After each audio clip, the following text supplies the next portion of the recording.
The Millenium Line has not exceeded expectations. Ridership has been lower than what people planned it was going to be. Why do you think that is? Imagine there's a huge highway, maybe an 8-lane highway with cars going 80 kilometers per hour and a lot of traffic. And then a few planners would say, hey, why don't we build a rapid transit there? Maybe people might take transit instead of driving on the highway. That's pretty silly, isn't it? Well, that's exactly what they did for this Millenium Line. They built the Millenium Line right on low-heat highway, and they expected people not to drive. They expected people to take transit, not because it might have been faster, because it isn't faster, but maybe because they just built it and it exists.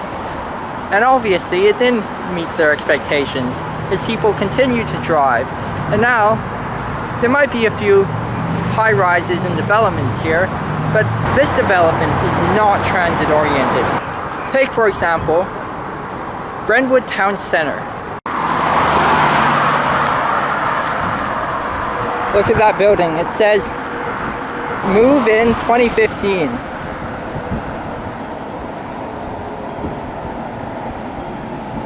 Right behind me is the building we just saw. You might think, wow, there's a building right beside transit. Isn't that wonderful? Not really. Because in order to get from the transit to that building, you have to cross about 14 lanes of traffic. So you expect children, seniors, disabled, cross this heavy traffic intersection just to get to your building, and you expect a complete transit-oriented community. Well, your expectations are too high because you built Brentwood Station right in the middle of a highway, a busy highway. So I'm standing right on Brentwood Town Center Skytrain station.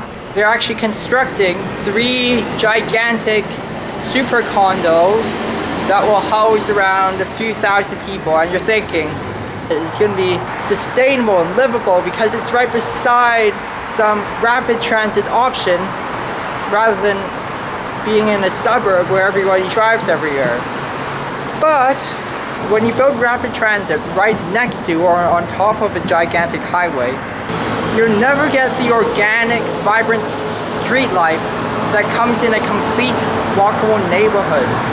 You're unable to walk anywhere because it's so car-oriented, because there's so much traffic. You're not even going to get any community. You're only going to get a few thousand people living in condo buildings right next to Skytrain who drive their car everywhere. It's going to be a car-oriented suburb of condos.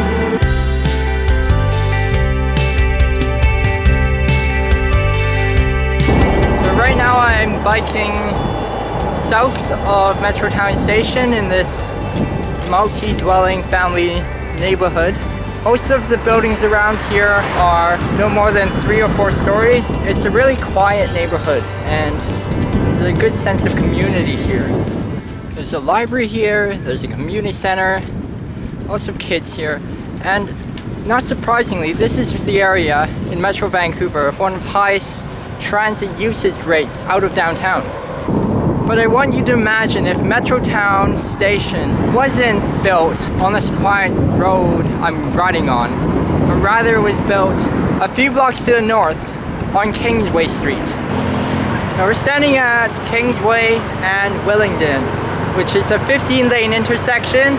But imagine if the Expo Line, instead of being built over there, was built along Kingsway and had a station right in the middle of Kingsway right behind us. It would be a disaster for community because you would have this 9-lane barrier right in the middle of the community and you would have trouble crossing the highway.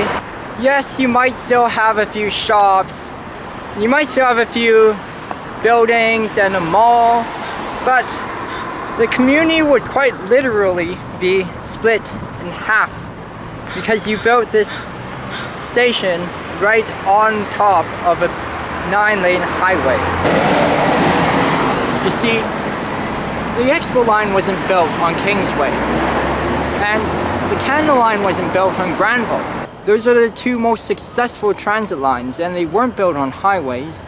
Then why are planners today planning to build the Millenium Line on Broadway?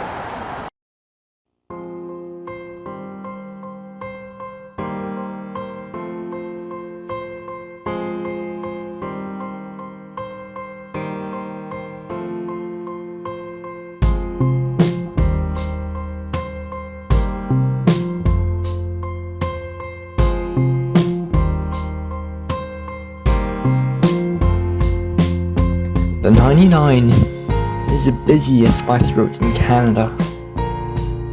It connects commercial Broadway and the Millenium Line with Cambie and the Canada Line. Not surprisingly, there are thousands of pass-ups each year. So we need Skytrain to Cambie. The Millenium Line needs to be extended. But there are some issues with building Skytrain on Broadway. First, to bore a tunnel under Broadway would cost billions of dollars. But if you don't build a tunnel and you use cut and cover, you're going to affect businesses.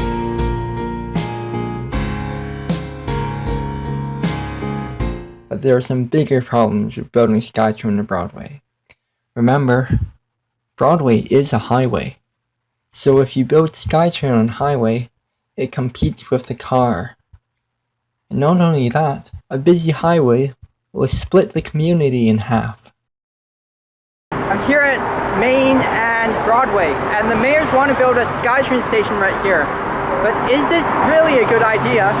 Well, first off, if you want to go anywhere, you have to cross 13 lanes of traffic on a busy street with tons of cars. Not only that, you can't really get people to use transit. Getting anywhere is faster by car. But worst off, there's already growth going on. There's already a building that's going to be built. You're not going to get any more growth than what you already have now. So building a station here is solely going to be a transportation option. Let's take a quick aside and backtrack for a quick history lesson. 130 years ago, the Canadian Pacific Railway was being built, and the people who were planning the railway wanted the railway to go along this yellow path. And the route that it would take through the Rocky Mountain was called the Yellowhead Pass. But there are a few issues with this route, and first off, it was a big detour up north, so the route was longer. But a bigger issue was that they already started constructing the railway. They already started the clearing of the trees, and so people already knew that there was going to be a railway built there.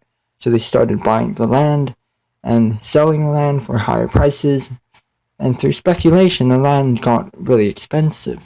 And this was not good for business because they couldn't obtain any land for growth.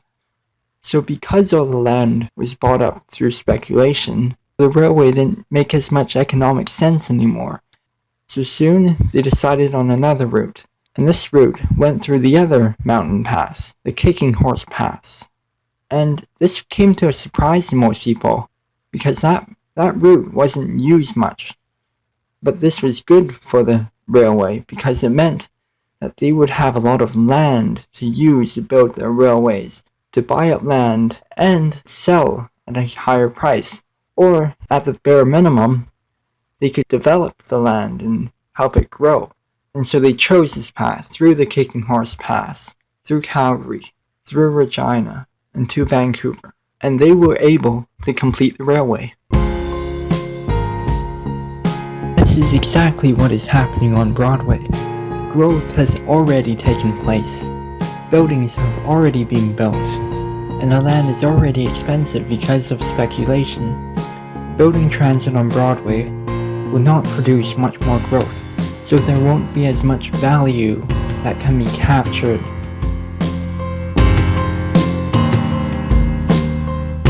Still, we must not forget the three things we want to achieve. First, We want Skytrain to Arbutus. Second, we want to increase the affordability of Vancouver by increasing the housing supply.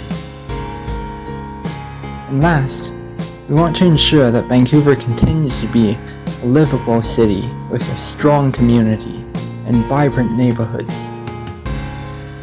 So what is the solution to these problems? We have to build complete transit-oriented communities.